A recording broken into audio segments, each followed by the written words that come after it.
This new facility was built at RAAF Tindal for a range of reasons.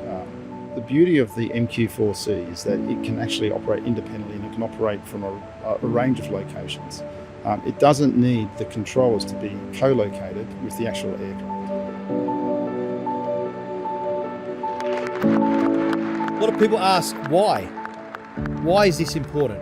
And I want to share that thought with you today. It's important because I think it's a strategic necessity that we have. And when I say strategic necessity, I'm talking about the fact that the defence and the protection of Australia's national interests is very much tied to our ability to protect, monitor, surveil, defend the northern maritime approaches of our continent. It's critical to our national interests because we are a trading nation.